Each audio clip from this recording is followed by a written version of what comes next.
Hello. I would like to apologize up front for what you are about to watch or listen to, depending on where you are seeing or hearing this.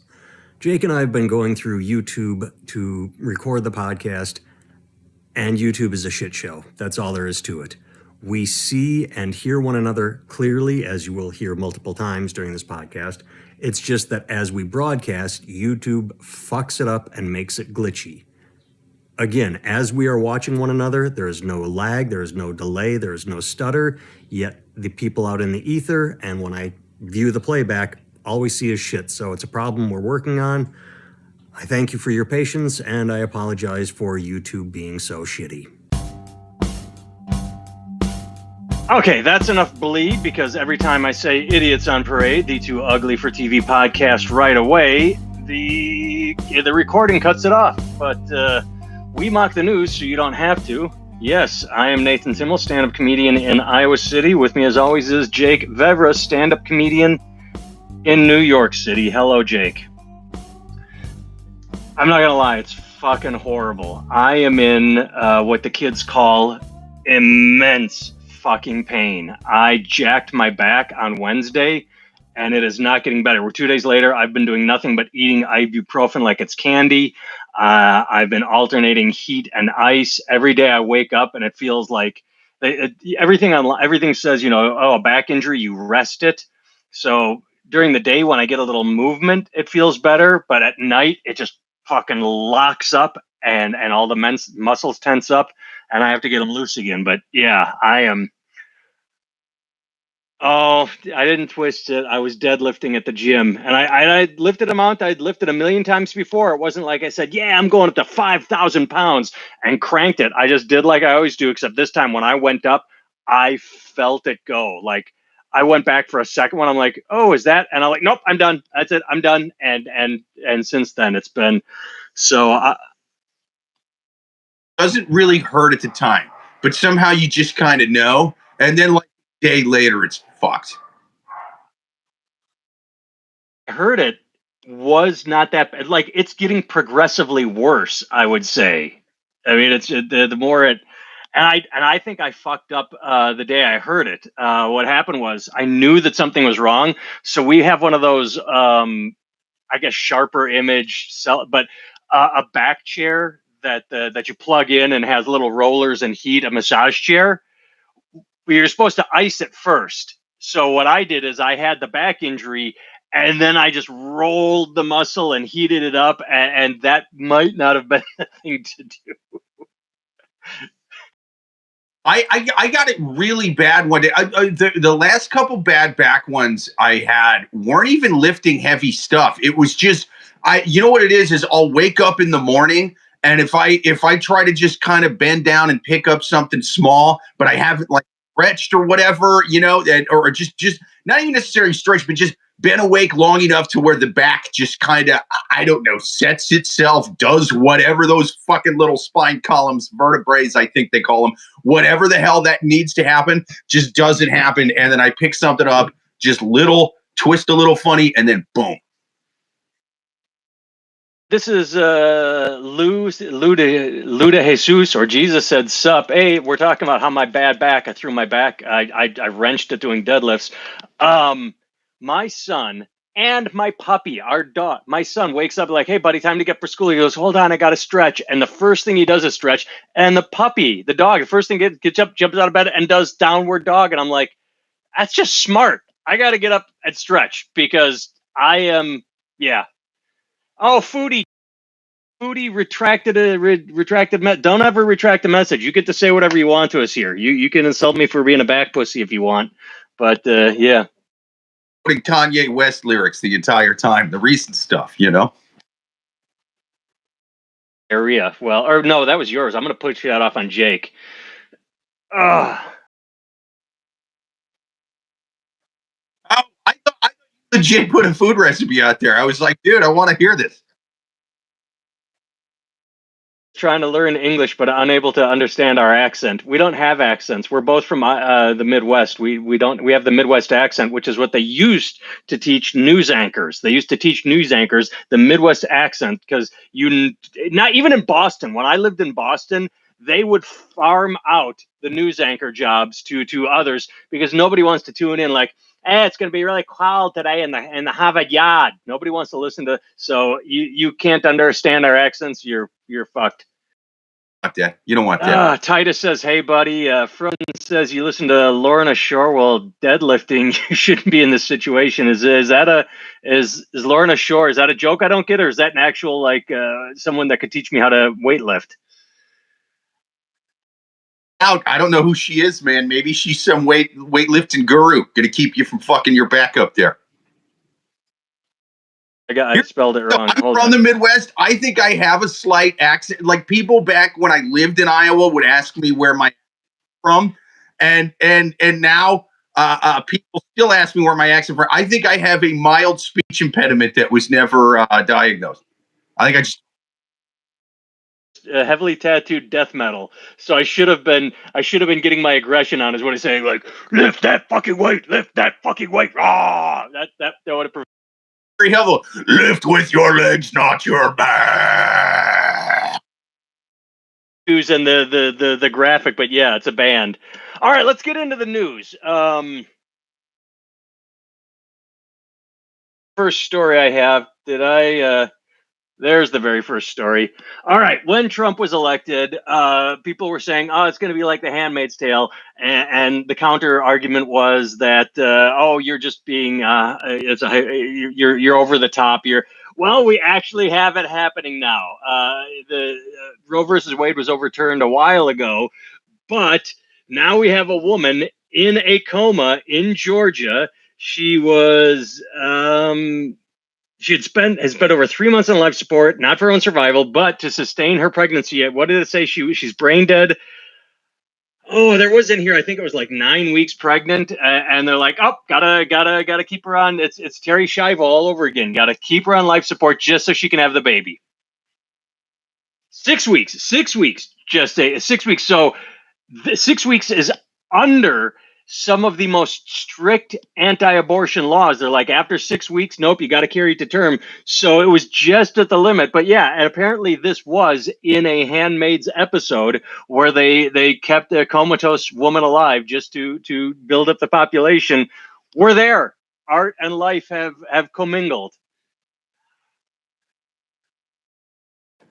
Something tells me that the state of Georgia will not pay to raise the kid. As there's no mother, it's the state of Georgia is going to say that dead mother needs to pull herself up from her dead bootstraps and pay for your lunch. Pickle says, "You look like my gay neighbor." I'm going to take that one. I'm going to say that he's talking about me. I'm going to take the gay neighbor.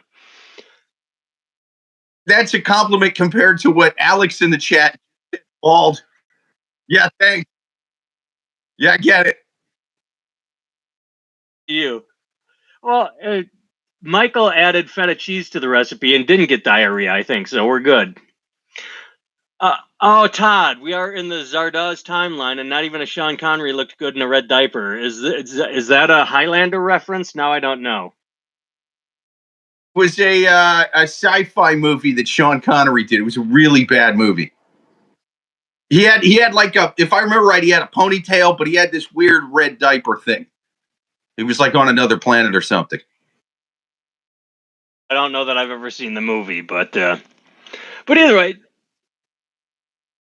it's one of those. It's so bad. It's kind of fun to watch. You know. I go back and rewatch it. I haven't seen it in years, man.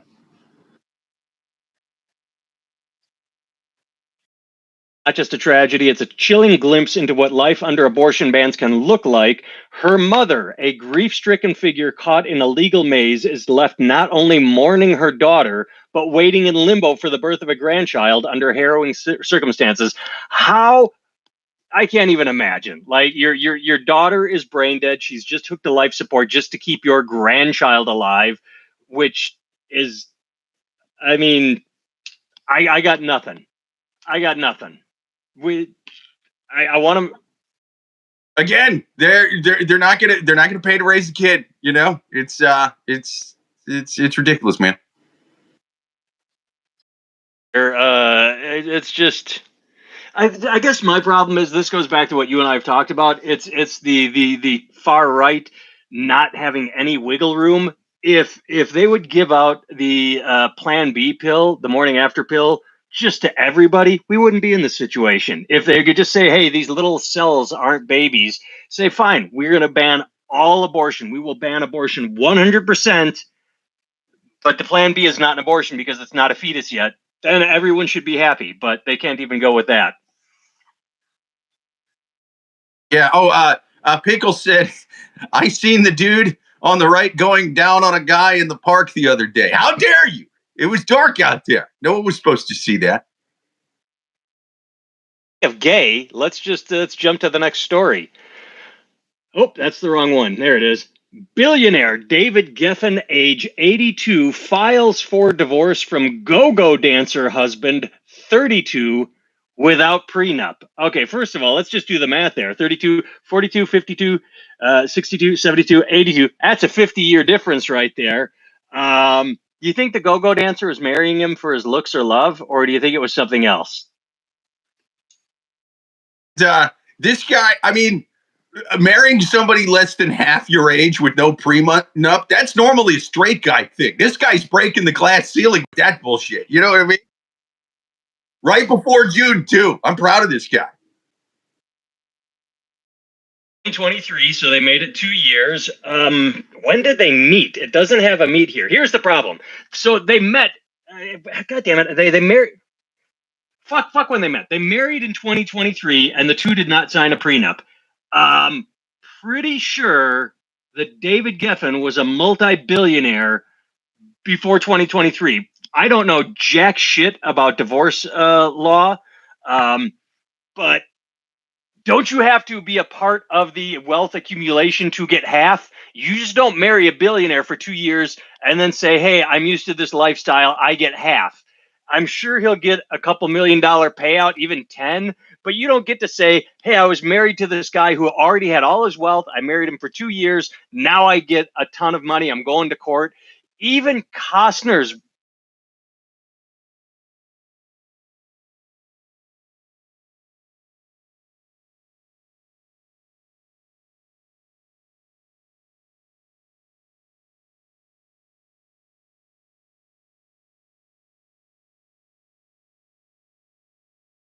threw that prenup in there is what got me, because it shouldn't be that big a deal, like you just said. So 1 year. Oh no, I think David Geffen can handle it. And we have to remember, this is the same David Geffen who there is no God, there is no karma.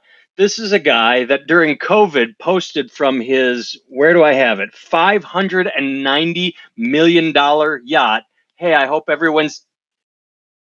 To say I didn't know anything about that guy. Yeah, he's staying safe out there, and he posted a picture of a sunset as he's just floating around the world. Everyone's trapped in their apartment or their house during lockdown. He's just on a $500 million yacht, sailing around the world and saying, "Hey, everybody, stay safe."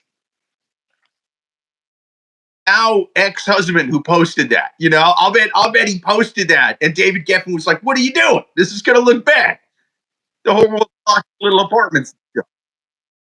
Is when they got married. Oh, they met in 2020. He was serving. This gets good. He was serving as a personal trainer for Geffen. So yeah, he was teaching him how to keep that 80-year-old body in shape.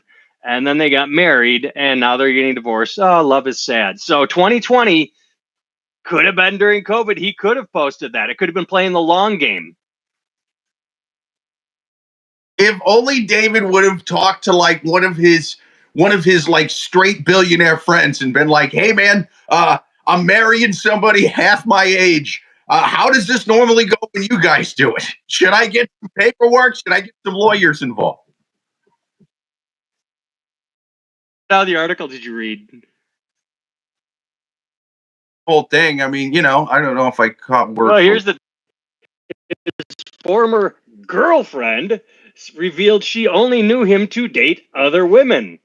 But due to the fact he liked adventure and would dive headfirst into situations, she wasn't shocked by his marriage. I wouldn't be surprised. I mean, he's very attractive. He would tell me people just assumed he was into guys from what he posts on Instagram. So he dates women. He meets a multi-billionaire, gets married, and now he can retire. He gets a year payout. He if he doesn't live like a king, if he invests the money, if he doesn't blow it all on like a Maserati or something, if whatever the payout is, he could retire on that.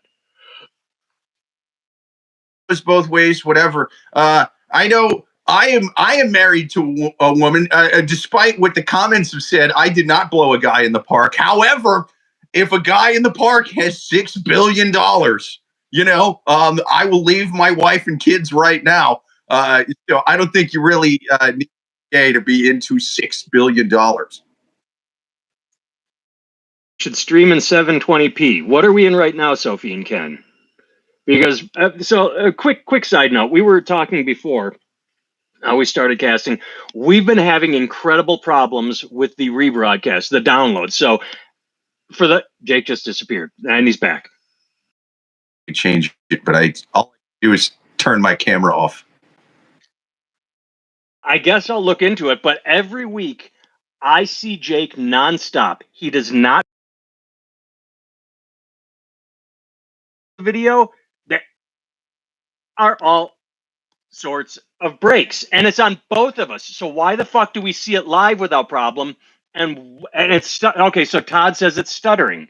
So I see Jake completely clear, and everyone says it's stuttering. Is there a way we can switch that during, or is it something I have to do the beforehand? Think beforehand, man. Yeah, I'm gonna have to reset it this week. And right now, I'm not seeing nothing on mine. Yeah. All right. Well, there's nothing I can push to change it right now. 720 and stuttering.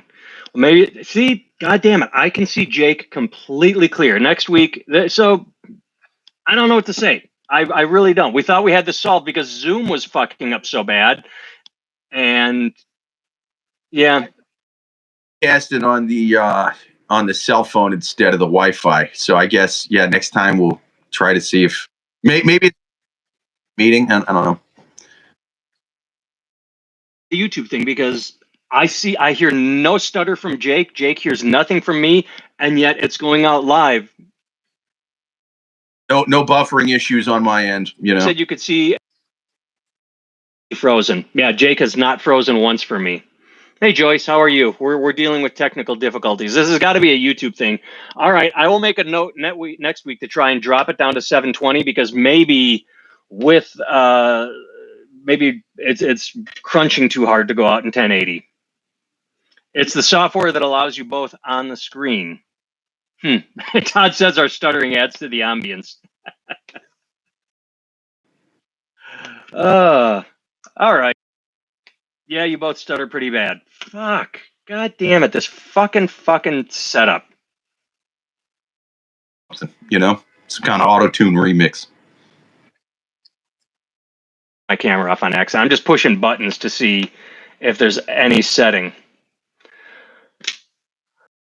I do when you set the new meeting. Try OBS. Yeah, man. OBS might be the move. We said, all right. I looked into it, but pretty decent. I just thought that by going to straight to, because Zoom was fucking up so bad. When we were trying on Zoom, the recording was locking up. You might run into the thing where, it'd be worth a try, but when we did it with StreamYard, we weren't really getting as many views or whatever, because I think YouTube pushes it out better if you go straight through it. But maybe with OBS, it doesn't do that.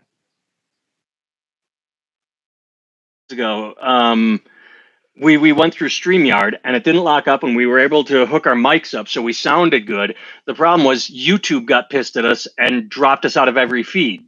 So does Google the same thing, Todd? Does Google Meet work with YouTube? It's a matter of YouTube gets pissed when you go through a second party. So I've got OBS pulled up. I'll see. God damn it! This is shit together, you assholes. All right, next story. Oh, I thought this was funny. It's a little Twitter. It's a local news from Doral, Florida. A majority of Venezuelans in Doral, Florida voted for Trump. Now their family members face deportation. One woman, quote, cheered when Donald Trump was elected, and now the community, quote, feels betrayed by the Trump administration. Quote, beyond betrayed, they used us. No, you're fucking stupid.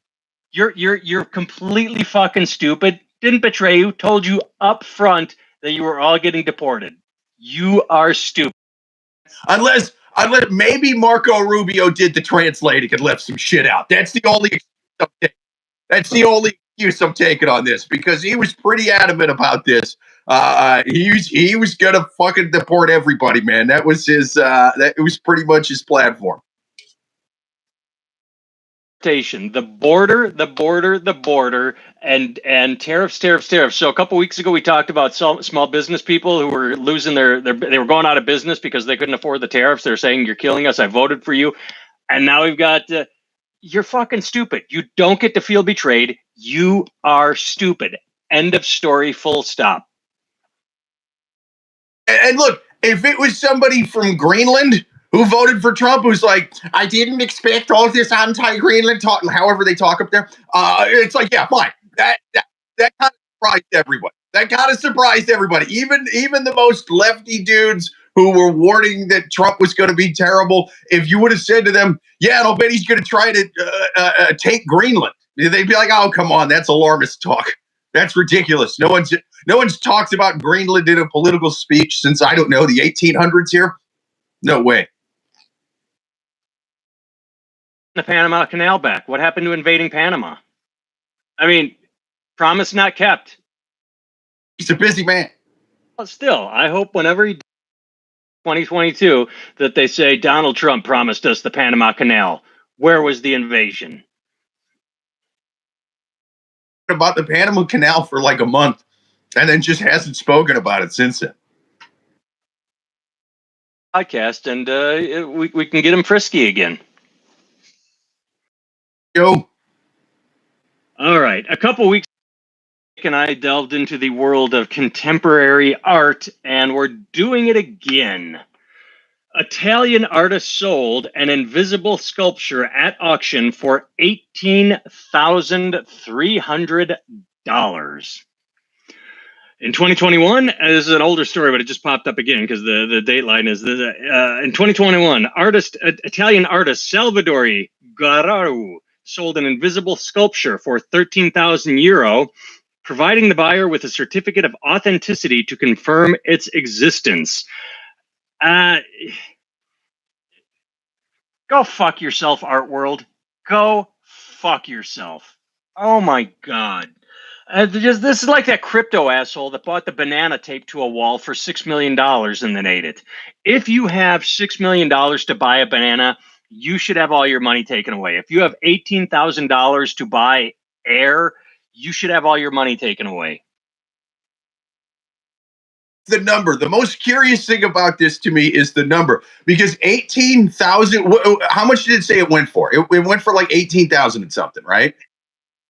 300. That's a wildly specific number that implies haggling. You know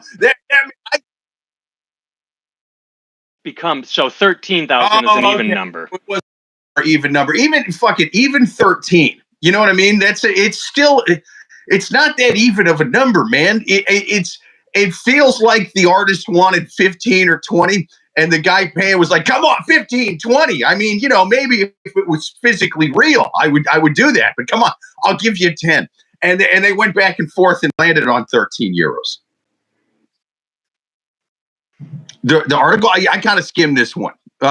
Most people would struggle to recognize an empty space as a legitimate work of art. However, the invisible sculpture was originally valued at between €6,000 and €9,000, but ended up fetching the €13,000. Actually, I take that back. So this story is contradicting itself. Up top, it says it was sold for €13,000, and in that sentence, it says it was sold for €15,000. So either they've got it wrong, they've got it changed right in the same story, but two, it was initially valued lower. The price went up. It didn't come down. It was valued at €6,000 and it sold for 15 or 13.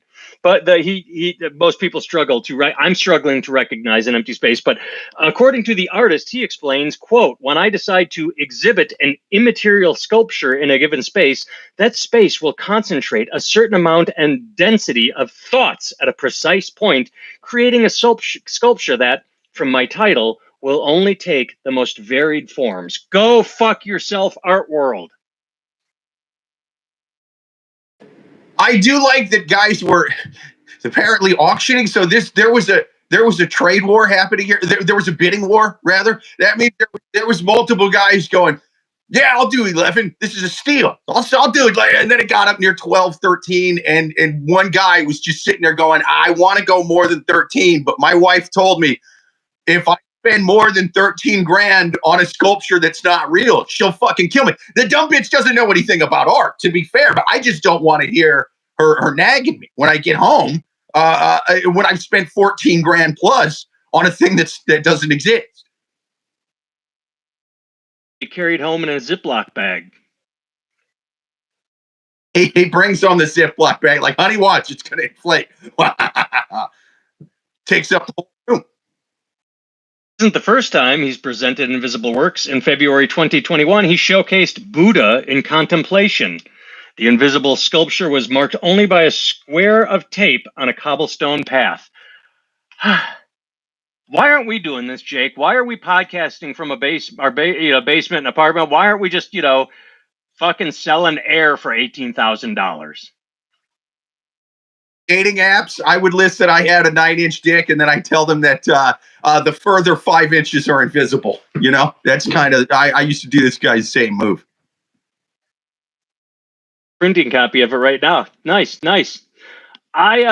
Here's the only thing I don't like about it is I originally thought that the NFT was the stupidest thing possible, and they found a way to outstupid the NFT. Like, literally, I thought the NFT was the dumbest work of art possible, and they outstupided me. So now I feel stupid for having thought that I hit the basement, and they found a way to go under what I thought was incredibly stupid. Impossible movie. He breaks in to steal the invisible artwork.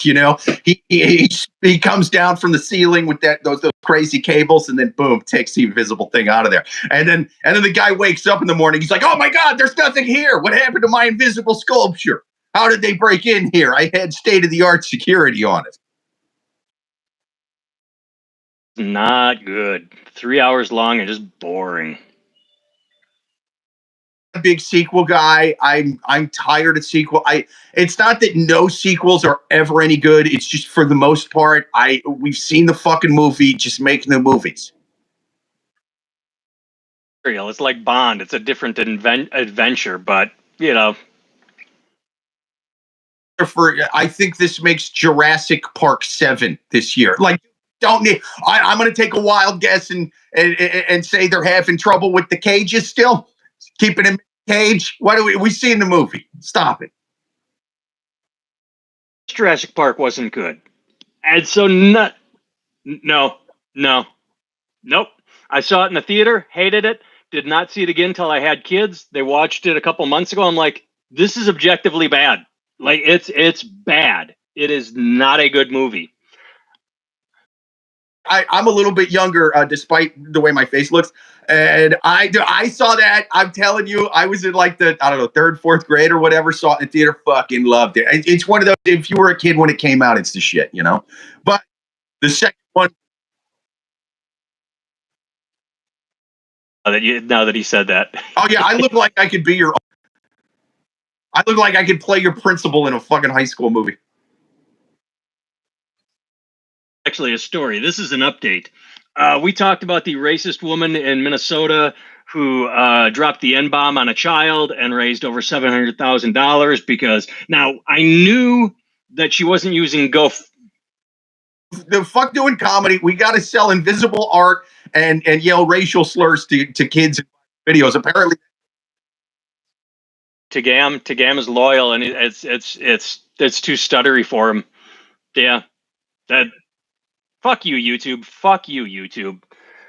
Oh, you suck so bad, YouTube. All right, next week, 720.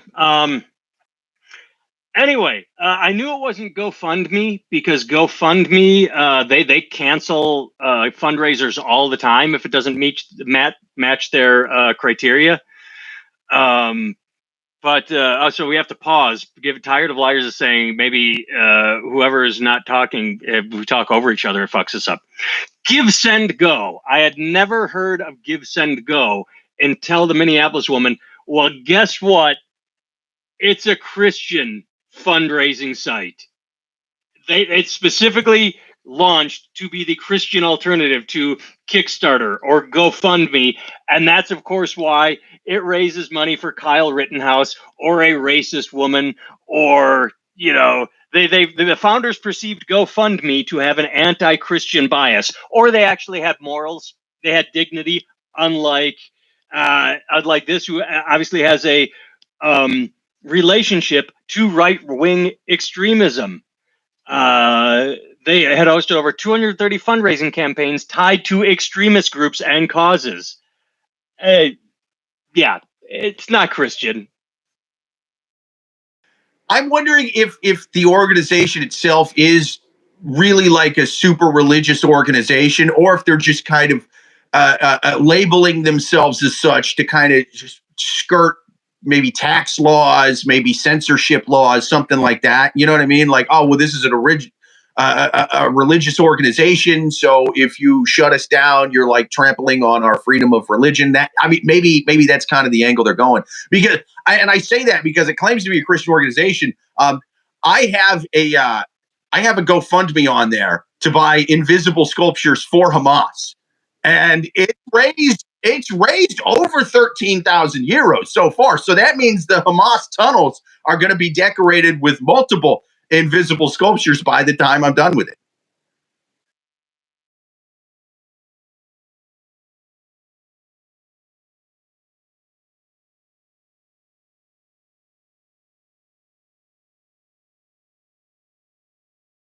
Sculptures to Hamas, then I'm giving invisible sculptures to Netanyahu.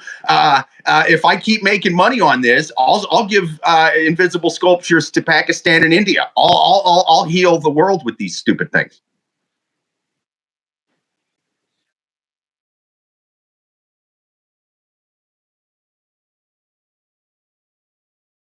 I paused and then read every time one of you talks, the other freezes. So, yeah, fuck you, YouTube. I can only say it so many times. I don't know what to say. Jake has paused 0 times for me. I have had Jake clear. All right, final story, and I saved the biggest story for last. This is the one I do not think is getting enough coverage. There is a story that this is adjacent to that is getting more coverage. I don't understand why. This is the one that just, yeah. Bruce Springsteen cover band Jersey Shore gig canceled because Bruce can't keep his mouth shut. Well, we know that Bruce is speaking out against Trump, but we didn't realize how that is affecting the Bruce Springsteen cover band circuit. These guys charge $2,500 a gig, which A, is absurd. I mean, what kind of business is spending $2,500 on a bar band? But then they have 9 members, so that breaks down to, around $300 a little less than $300 a person. So I don't know how many gigs you're getting a week. You better have like 5-6 gigs. It's not that profitable, but still, yeah. New Jersey residents usually have an ingrained reverence for Bruce Springsteen, but that doesn't seem to be the case for one bar owner. After the boss turned his latest European tour into a fiery rebuke of Donald Trump, Riv's Tom's River Hub in Tom's River, New Jersey, canceled a scheduled performance by Springsteen cover band No Surrender, with the owner deeming the show, quote, too risky at the moment. Jake. Our owner listened to what Bruce Springsteen has said politically his entire career, even less than the Venezuelan lady from the last story listened to Trump during the campaign. He should not be shocked by it. That man has been political his entire career. He's been super lefty. And now this cover band, Bruce Springroll and the G Street Band, whatever they're called, are going to lose gigs because nobody apparently listened to what this guy has been saying his entire career.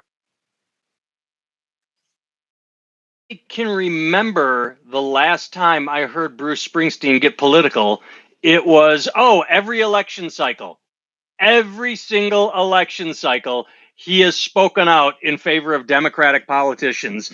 And this goes, like you said, all the way back to his New Jersey roots. When a person songs too that are pretty left leaning. So it's one of those things where I'm like, what do you? I mean, it's he's been in music for like 85 fucking years and has been fairly left leaning the entire time. shaking his head too much, that is a shifty person. Well, I don't know which one of he's talking about here, but I don't know that I'm shifty. That might be it. It's not bad. It's not as bad as it would be every week before. You know what it is I switched to I started taking like marijuana tinctures. You know, they're like edibles, but in liquid form, and that's been keeping me from drinking as much at night. So it's been helping. They're beloved musicians and millionaires in their 70s. They're going to be fine. True, Bruce is doing fine. He's not going to go broke. I saw a bunch of people saying that he lost a $12 million Jeep contract because of this. I think he's going to be fine. Tony says the ones that scream the loudest have the most to hide. That's usually the case. That's what it comes with anti-gay politicians. They're screaming about anti-gay, and yet they're usually the gayest. I just don't know who's go. I mean, I get people going to see Bruce Springsteen and being super like political about it, but if you're seeing a Springsteen cover band, I kind of think you just want to hear "Dancing in the Dark" and get drunk. I don't think you give a shit. And who would be out there protesting anyway? Fuck Bruce Springsteen and fuck any cover band playing his songs. Like you get. I think people get the difference between being angry at the boss and not the assistant. Like, I hope the protesters show up with their own like cover band of Ted Nugent and a cover Kid Rock, and they just have a bunch of fake celebrities out there, like in costumes. I lost. Oh, Elon Musk with Tesla.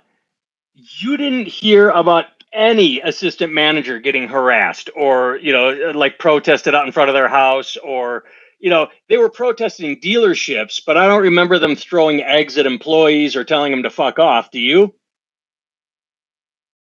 For sure. Like Fox would have been blasted that everywhere. If anybody wasn't here for the opening, I am in pain even sitting down, so we're going to sign off here. I fucked up my back deadlifting on Wednesday. It is Saturday as we record. Plus, this is stuttering, and I want to get on this problem. Jake, I'll text you. Maybe we'll try like a quick live in a little while. Or why don't we just stay on? Let's just jump back in. Stay by your phone. I'm going to check some settings and see if we can go live for 2 minutes. Sophie, if you can stick around. Todd, if you want to jump back on in 5 minutes, see if it's any better if I try and switch down to 720. But we'll call this the end of the podcast. And then if nothing changes, I'm going to jump on ChatGPT, who has usually got some good ideas. So, all right, I'm going to try and change some setting and then sign back on. But that's it for this podcast. Thanks, everyone.